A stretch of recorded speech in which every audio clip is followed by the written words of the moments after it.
This is Will Dalzell with Dalzell Design Landscaping here in Augusta, Georgia, to show a finished project that we shot a video of a few months ago.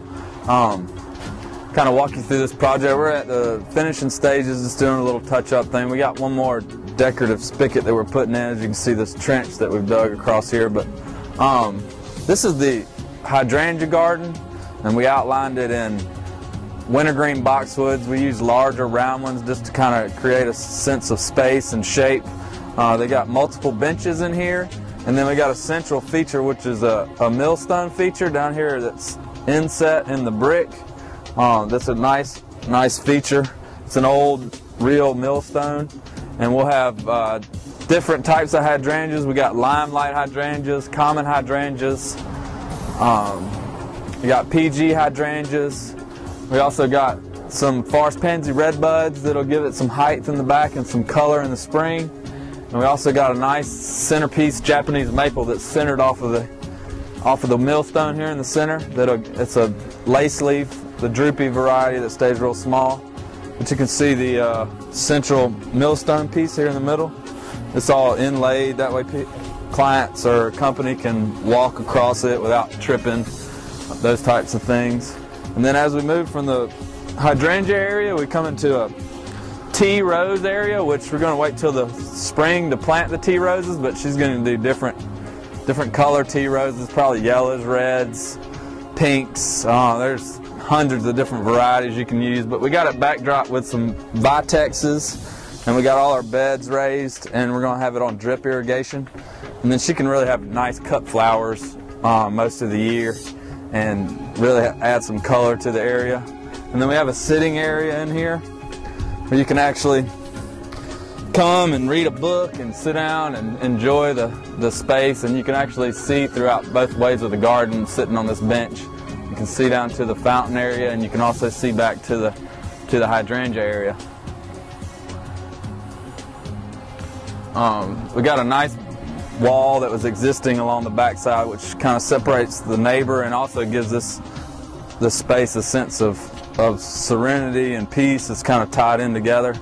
But as we come through the tea rose garden, we come into, I call it the formal fountain garden. But we got plant species in here like Lincolnton roses, which are starting to bloom along the edges. We got camellias, dwarf camellias, Virginia sweetspire. And then we come into the center fountain area, and we use bluestone, and we cut all these stones to create a fan effect, so it actually brings your eye to the center focal point, which is the fountain. And then we outlined all these beds with this is a green loropetalum with a white flower, and it's called an emerald snow. But in the future, what they'll do is they'll shape this hedge to come across and kind of enclose the space a little bit more, and they'll let the larger Virginia sweetspire grow up behind it. But this fountain came out of California. It's a good fountain. We had to change the pump out to give it a little more water flow, but it's really giving it a nice accent. Gives it a tranquil feel. You can actually hear the sound of the water. It was really, really nice. Then as we come out of this area, we're still on a formal path. And then you can exit the garden and go back into the yard area, or you can go into a more informal gathering area that's surrounded by East Palatka hollies, which will keep them tree formed and kind of let them grow up, and it'll be like you're walking through a natural arbor that's over the top of your head. And then we'll come in, we got some low-growing flowers and plant material planted in the joints of these natural flagstones.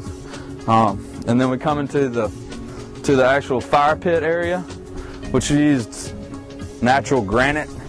Those are solid granite pieces that were custom cut for this design. Very, very heavy, very hard to move around, but we finally got them placed where they want it. And you can see the size of the fire pit's really nice. Could burn a nice sized fire. We got fire brick on the inside, which will protect the granite from cracking. And also all the flooring is bluestone slate.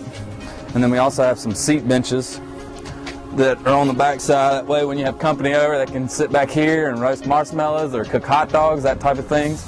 Or you can actually get up and get closer to the fire. It's a great amenity for kids, and especially in the wintertime, spring and fall when the weather's nice, you can come out here and get a fire going and really spend some quality time with your family and friends. But plant materials around this area, we got Virginia Sweet Spire, we got some forsythia, we got Encore azaleas, which will flower twice a year. We got some oak leaf hydrangeas in the background, which will give it some height. And then we used boxwoods again to accent the entrances to the different areas. Pretty much it here. It's a very intricate garden. A lot of different plant species. It's really tranquil and quaint. I mean, I would enjoy coming out here and sitting and reading a book, or you know, visiting with my family, have my kids out here. I think my son would love this area. He would probably have me building fires all the time. But then also we did a raised garden for them because they wanted to get into gardening some nice vegetables, so we can go take a look at that. But if you follow the sense of the pathways, you could come out here and you're into the yard area. And they got another opportunity for something in the back corner there.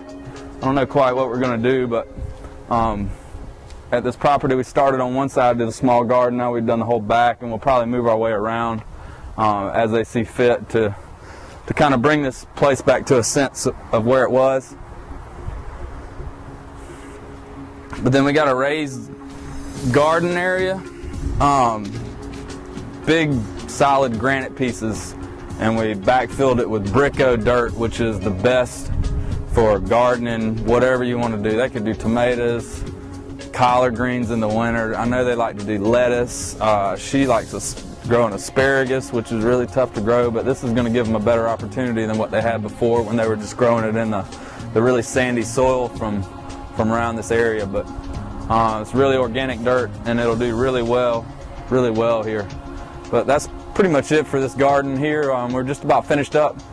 But if you'd like for me to come out and give you a quote and talk about a design for your space, give us a call. Dalzell Design Landscaping. My name's Will Dalzell. Thanks.